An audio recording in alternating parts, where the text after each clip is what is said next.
Let me know when we're ready. I can't really hear you very well. How about now? Are you hearing us better? A little bit, yeah. Okay. Are we live? Yep, we are. Okay. Good morning, everyone. Welcome to another episode of the Green Room. We are Dr. Barryless this morning as he's in Barcelona, headed for a 3-week cruise around the Mediterranean, including Turkey. So lucky him. So we have a special guest today. Dr. Heather Ald is joining us. And I know we have a lot of interest from female listeners and female patients in our practice, always about cannabis and women's issues. But before we get to that, just a quick update for all our listeners for the state of Florida. Governor DeSantis went ahead and he signed the telehealth bill. So hooray, hooray. So yeah, that's a big step. So July 1st, it's going to be going live. So for research only, still initial visits have to be done in person, but follow-up visits and recertifications you'll be able to just do a phone call. You don't even need video. So that's a lot of changes. So please be patient with every practice as we start rolling back into telehealth and adjusting to that. So we hope everyone will be patient with us until we get that up and rolling again. But we look forward to getting that done next week. So Dr. Ald, welcome back. You're a guest of ours before, and we love seeing you. You look fantastic. So what's happening, and give us a quick update about yourself, what's changed, anything new in your practice, and then we'll get going into women and cannabis. So, you know, I've been doing more and more gynecological aspects of cannabis. I have found that there's so many women that never talk to their doctor about their female issues and how cannabis can really, really benefit them. So I would say that has really taken on a new dimension in my practice, that I do cannabis and GYN at the very same time. And it's been very well received. Because there's a lot of tranquilizers that are given to women, and it just drives me crazy that, you know, tranquilizers is not the answer. Why are they giving tranquilizers though? Is it menopausal issues or? Well, that's a very good question. There's several different female issues. One of them would be called vulvodynia, and it might have caused by, it's called extreme pain in the vulvar area. And they give really antidepressants and antispasmodics and actually tranquilizers to help treat that, because they say it's central nervous system rather than local. Well, I think that cannabis fills that bill much better without the side effects of treating that. There's another condition of women that women hardly ever talk to each other, and it's called vaginismus. That's when the muscles contract and it makes it almost impossible to have intercourse. Now, that's something that people don't really talk about, but it is really debilitating for women. And, you know, we use cannabis so much with people that have cerebral palsy. It seems to really reduce the spasticity. Well, it can do the same for women. Wow. So have you like tracked any, and I apologize for interrupting, have you tracked any like methods? Like, is it basically lotions or creams, or is there something in particular that you've seen that has better results? Well, yeah, I think that it depends on what you're trying to treat. You're exactly right. So when it's localized pain like that, I've had really good luck with something called ease oil. And it's something that you can just spray right on the genitals. And you can also, if you're having bad menstrual cramps, you can spray it on a tampon and insert it. Makes it very, very easy. So that's good for both vulvodynia and for vaginismus. Oh, that's excellent news. Because I've been we're doing I'm doing some research on my own right now, just because we're trying to create some question and answers for a lot of patients. And in the research that I've done, it's actually, there's a lot more studies even being done with women in cannabis, and the results are really, really excellent. They said it's really helping a lot of symptoms. So it's great that you're doing that, because I read the same thing. I'm like, wow, this is amazing. It's really helping women. And I think women are shy to ask questions. And I think that's why I think if we compile some of these question and answers for them, it makes it a lot easier. And you're right. I think a lot of women don't talk to either them, other women, and never mind their physicians. I think it's just something still that's like taboo for women. And, they're shy to say something's not working right or properly with their own bodies. And I know from like a menopausal standpoint too, they said it eases menopause symptoms tremendously too. It really does. I mean, you can use it. Sometimes people have suppositories. You can make up a suppository very easily by putting coconut oil in those little mini ice cube trays and just putting a drop of RSO or a drop of tincture in there and using them vaginally. For women that are menopausal and have extremely extreme dryness and pain during intercourse, that's like the perfect solution for them. It really, really eases it. And not only that, I think that one thing that hits all universally to all women is that different modes work differently depending on if it's psychological or meaning that they are afraid to have sex or they don't have a sex drive. They say 70% of women said that it enhanced their sexual enhancement. Wow. Yeah, That's amazing. 70% that it really helps with intercourse. Not only the pain of it, but for the enjoyment of it. Wow. Because I'll admit myself, I'm obviously of the age of menopause, and honestly, some of my girlfriends and I, because we are the same age now, we're all hitting that point and we're like, your body changes a lot. It really does. And for us, we're all like, what happened? Because you're right. Like, I think the libido, everything's like comes crashing down. And you're like, wait a minute, what happened? I'm still me. And how do I fix this naturally? And all of us, like my girlfriends and I we were actually in a friend of mine's swimming pool and we were hanging out talking, and all of us got on this subject and we finally all opened up and we were all like, you know what? It's not the most pleasant sensation when you're going through this. And so we were like, what do you do? What do you do? So this is great advice. And I'm sure if my girlfriends and I are having that question and answer research kind of thing, I think a lot of women are. And I think it's so helpful that you're open and you're talking about this. And I think we're going to get a lot of listeners today that are going to be so appreciative. And so for the women that try it, do they come back and they're like, yay? Is it a great experience, or are they nervous in the beginning? Well, everybody's different. If there's somebody that's has never used cannabis before, yes, they might be a little bit not reluctant to use it. But I will just say there's different ways to use it for what you're trying to achieve. Now, if you're just trying to achieve sexual enhancement, we find that low dose works better than high dose.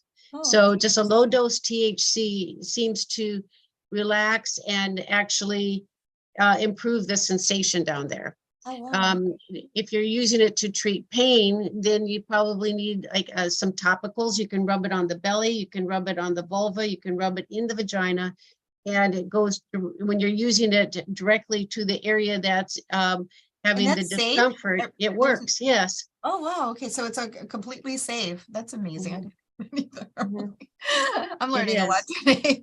And so menstrual cramps, a lot of women use the vapes for menstrual cramps and topical for sexual enjoyment. Sometimes they will take like a half of a gummy and maybe a little bit of a vape, but not too much, and then wait for the appropriate amount of time.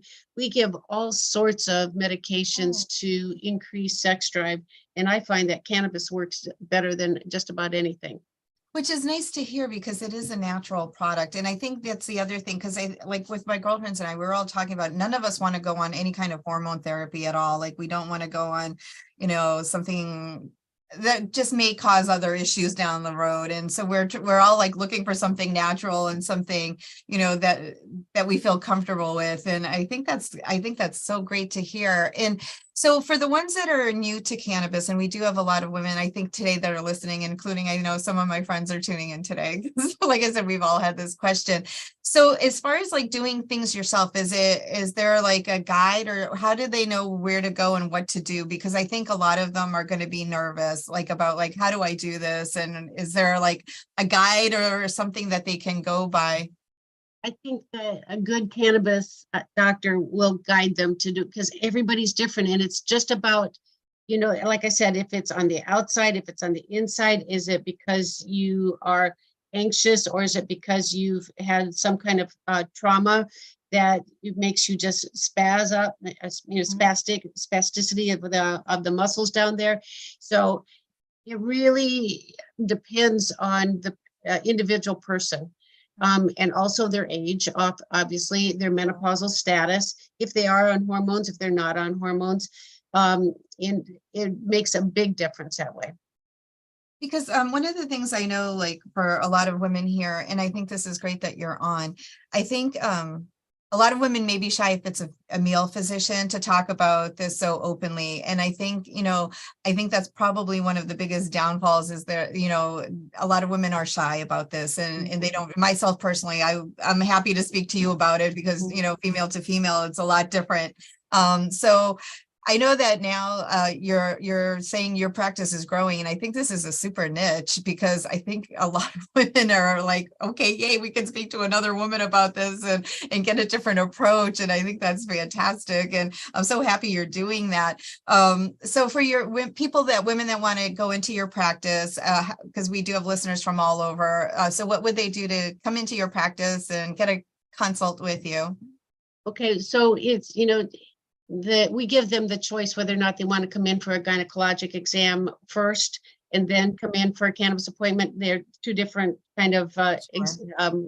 you know, one's in a regular room and one's with stirrups, you know, so it really just depends. So if they have really ongoing issues with pain and things like that, they have to have a physical examination by me just to determine exactly what the issue is, and then I can better help them with the cannabis. Now, we don't do cannabis certifications or recertifications at the time of their GYN exam. Sure, it's just a different, it's just a whole different template, and also one will be covered by insurance and one won't be covered by insurance. Oh, and that's good to know too for a lot of listeners. So medical cannabis currently is not covered by insurance. We get that question still every day. And Right. for the GYN exam, it is most likely covered by their insurance. Right. So, okay. But so if they know that they want to do it, they can come in with the specific saying to me exactly what they have, and then we can make recommendations at the time of a cannabis appointment if they want to go directly to that.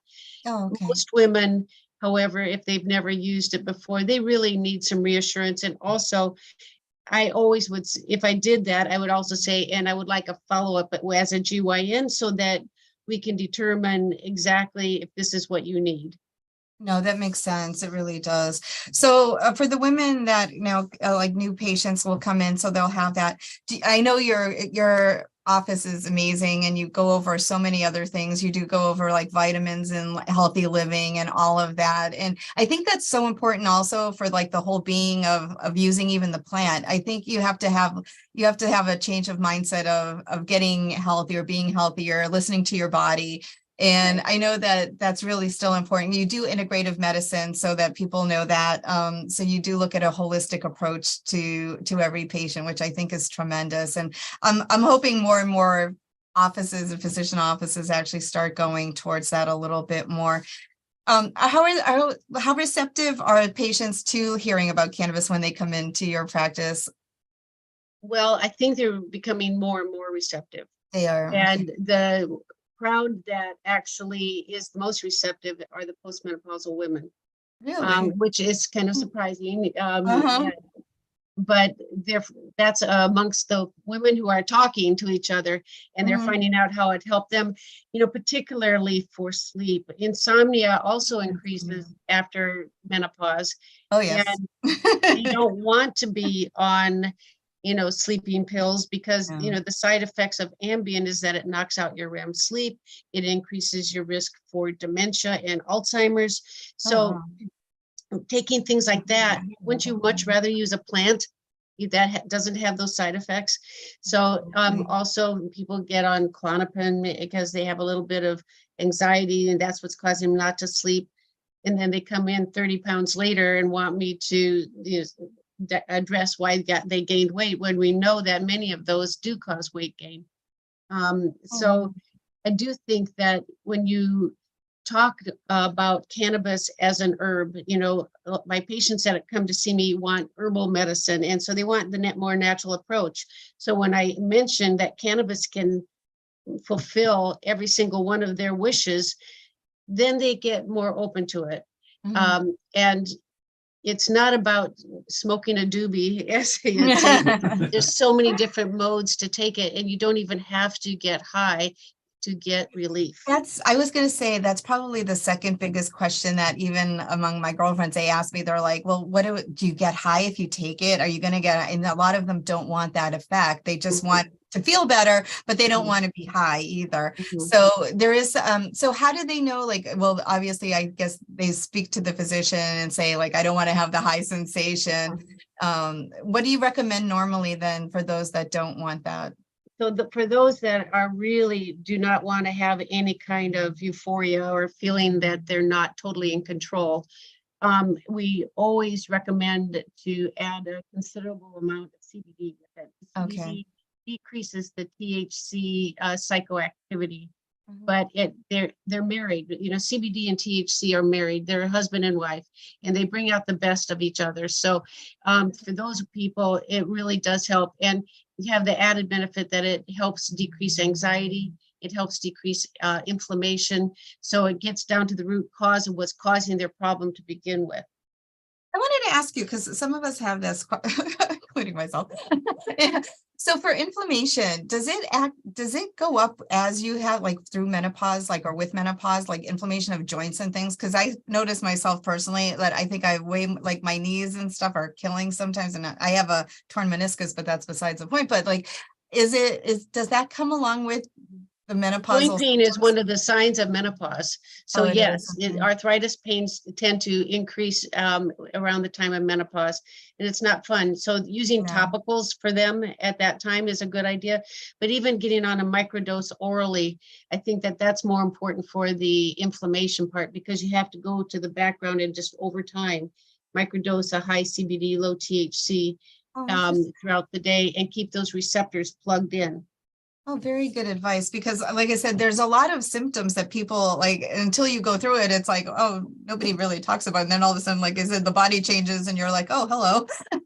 And everyone's like, now what do we do? Because welcome to menopause. Yeah, welcome to menopause. They need to have like a class on that for all women. Like, welcome to menopause. This is what your body's going to do, because people still don't talk about it. They really don't. I don't think women talk about it as much as they should, because really it is something that we all go through. And it's until you go through it, and maybe the husbands understand it as, personalities change with menopause sometimes too.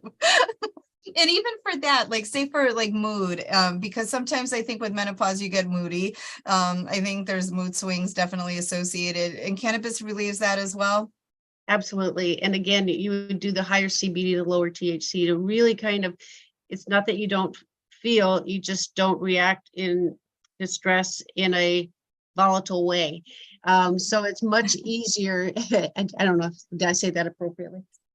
But yes, sometimes you want to bite somebody's head off, and this will keep you with your tongue in check. That's a really good thing to have happen. I agree. And volatile is probably a very good word to use. So going forward, like with your practice, do you see cannabis growing in the future of your practice as you're going along? I do think so. I think that, as my population ages, I think that they see another person that's their age and, really recommending it. And also then there's the group right behind them that grew up using cannabis. They stopped when they became, responsible adults, job, professional, and then they stop. But then, over time, the aches and pains stop. They can't sleep. They feel anxious, they feel stressed. And I would say that Southwest Florida right now collectively still has PTSD from the hurricane. The hurricane, and that has really we're gonna feel the effects of that for years. I think so too. I definitely think that. So for your practice as well, you obviously see men as well as women, not for the GYN, obviously, but for the cannabis. How does it affect men's health? We'll talk about that a little as well. Well, just as well for as women, men start getting the joint pain, especially the wear and tear of the athletes and things like that. Mhm, It really can help them tremendously. Sleep is also an issue for them. That men tend to get up in the middle of the night all the time. mhm. Um, I do know that CBD decreases the urgency of urination, Oh, and for wow, both that's men and interesting. women. It's not going to be like one of the medications that dry you up, but Mhm. it does help. So maybe instead of getting up 2 times a night, you might just get up 1 time a night. Oh, which is great though for a lot of Mhm. people because that It is an is. issue. It is. It And is. yeah, so that's a good news too. And for the men, are they also, well, they're coming in to get on some knowledge on cannabis. Are they open to having it as medicine, or what are they looking for more? Are they looking for something different or than women are, or? Usually, for men, surprisingly, it's this top three I think that we all see for cannabis. Anxiety, Mhm. pain, insomnia are the top three. Yeah, And same. the men have it just as much as the women. And I think that they're more willing to talk about it now, especially when people start saying that they need to have surgery, back surgery, knee replacement, Knee something like that. They replacement. really want to put that off. They don't feel like doing that. And I also think that um, in my practice, again, because I have older people coming to get it, they are really looking to get relief from the inflammation, and also the stress of it all, because these are trying times that we're living in. They All I are can say, absolutely. No, you it's know. very true. And I think the stress level of people is extremely high. And in our practice too, we've been tracking, we're doing some studies now. We've been doing them for a couple months, and it is like you said, anxiety and insomnia, pain are definitely by far probably 80% Mhm, of the mhm. practice's chief complaints. But there's also like there is I think there's a growing number of patients that are coming in for first time that we're tracking, that's when they come back for their recertifications, they are having really good results. I mean, there are some people that don't, and there's a few of those, but the majority are having it. And I'm kind of curious now about what you're doing, because I have to speak, we're going to be working with this consortium out of University of Florida, and they're going to be coming in next month in August to visit us, and they want to conduct some studies of our patients. But I'm going to mention to them that you're doing a lot with women, because I think that's like a great study. I think it's phenomenal. And like I said, I think right now the study, I think it was from University of Pennsylvania that I just saw, and they were conducting some studies on female patients with cannabis use, and really the results for so many issues that women are having, and there's really great data showing that it does help them. And so I think, like, even with this consortium, I'll definitely speak to them about like your practice, because maybe there's something that they could do too, where they can conduct a study, because I think it's so valuable. And then to just even publish something about women's health with cannabis, I think it's something that's needed, because like I said, so many women are going through this and have so many questions, and they are shy to go and ask somebody. And even in a cannabis clinic, they may not feel comfortable because they're not sure what, if, is it a doctor's, people still have this misperception that it's a true Right, doctor's office. right, And unfortunately, there's still some bad players out there that don't treat it like a doctor's office, and they're giving cannabis certifications. And then we get some of those patients in here, and they never had any education about cannabis, which is right. awful. And I would say that I see a fair amount of that as well, that they feel like you're the first person that ever even gave me any recommendations, and that is just not the way you practice medicine, because at Mm. the end of the day, we are still all physicians and we need to be responsible. No, absolutely. And I think it does a disservice to cannabis as well. And I think you're already still battling some misperceptions, and then they don't see the correct person who's not really truly practicing medicine in that sense, and they come in and they're confused, and they may have had a bad experience even with cannabis. And I think that's the other thing. I think a lot of people, and women in particular, they come in, and even some of my friends, they're like, well, we tried it. We didn't really like the sensation of it because they took the wrong dosing. And so for them, then they back off and they're like, maybe it's not for me. And then it's like, no, we'll give it another try or try something else. And I think that's so important to keep like an open mind with products and what to use and go to a practice that educates you about what the different choices are. Well, as far as the education goes, I think trying to get a plan in place is really important. And you don't want to overwhelm somebody with multiple products because it can be very confusing, especially when they're not dosed the same way as per milligram, like an antibiotic. It's not the same that way. So, and everybody's a little bit different. So you have to really assess the patient, what, as Dr. Berry's Doobie scale that we still use, D1 being a brand new and D4 being Willie Nelson. And you need to know what they want. Some people want to feel that it's working. And in those cases, they are much more likely to want to use the vape or something like that. But if somebody doesn't like that feeling, you have to acknowledge that. And then you have to do everything you can to help really microdose them in a small way. And then you say in 2 weeks, reevaluate. If it's not working, then either increase your dose or decrease your dose. And if you don't like it, you call us up and we'll suggest something else. It's that simple.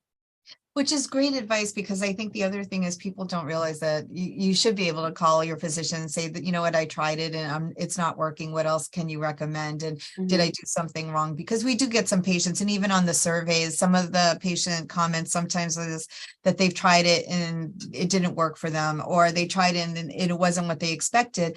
But again, it's not a traditional medicine in the sense of you take 50 milligrams, antibiotic twice a day, 5 days, and you're better or whatever. This is trial and error a lot of times because everybody's body does react differently. And I think even people, like one of the things that I noticed in the surveys too, which is kind of interesting, and I'm not sure how to take what the results are. And one of it is, a lot of patients don't care if they're using like an indica or sativa. They don't even know what they're using. And for me, I'm like, well, if you don't know what you're using, how are you using it as medicine? And I think that's a little bit worrisome to me when I see those in the survey results, is people are like, okay, great results, and they don't even know what they're taking. And I'm like, how is that?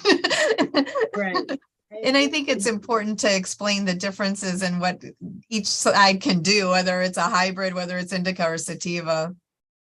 Well, and unfortunately, because of the limits, sometimes people just buy what's on sale. That's true too. And that is doing our patients a disservice, especially those on a fixed income. And I think that that's just not a good way. But back to when we're talking to people, consistency is the most important thing, not just hit and miss, unless you're going to use it just for sexual satisfaction. But most people have other issues that they're trying to address, and microdosing low dose consistently throughout the day to keep those receptors plugged in is really, really important if you're going to get relief from pain and anxiety. And I think that's important for the listeners to know. It, like you said, it is consistency, and it's over time. And I think that's like any medicine too, though. Like, usually it is, you see better results over time. It's not something that's instant outside of maybe like an Aleve if you have a headache once in a while, but it is different. So where do you see cannabis going in the next couple of years? And then we'll wrap it up, because Dawn's already giving me signals. This time goes by so quickly. It does go by so quickly. So I think that cannabis is going to continue to grow. I would not be surprised to see it become recreational, but I do not think that that's going to decrease the patients that really do want the medical education. And I think that that's really important. And it's going to become mainstream before long, along with mushrooms, along with other psychedelics that are being used for depression. In fact, psychedelics, one of my nephews, he just graduated, he got his PhD in biochemistry, and he's doing research on mushrooms and psychedelic effects and on depression, in fact. And so he was just, I think his thesis was actually about that, and really interesting results and very positive results, even with the psychedelics on a lot of patients, he said. And so it's kind of an interesting thing. Addressing just depression and PTSD for a moment, for those that are in Southwest Florida, you were hit so tremendously hard, and people still are trying to come back to their businesses and come back to rebuilding homes and things. You know, I always say for all those people that are listening out there, please go, you know, see someone, you know, get assistance, go see a physician, talk about it, just because I think it is tremendous amounts of PTSD down there still. And as soon as you see a tropical storm somewhere now in the Gulf, I think everybody gets anxiety and nervousness again, because nobody wants to go through it. So give us some information on your clinic, your hours, and how to get in touch with you. Okay. So we're on Colonial Avenue, just right across from Memorial Gardens. We are open Monday through Friday, 9 to 5.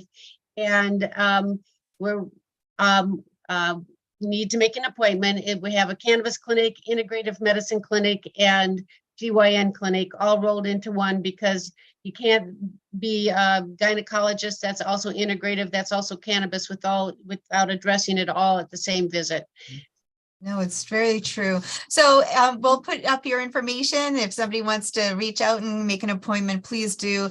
Dr. Auld, your knowledge base and what you do is always tremendous. And I always get such joy listening to what you do in your practice and how much you do really affect women's lives. And kudos to you for that. And thank you. And to our listeners, if you have questions or something, make an appointment with Dr. Auld. Go see her if you're having some GYN issues and some questions about that. So thanks, everybody. We'll see you next week. And Dr. Auld, thank you for joining us.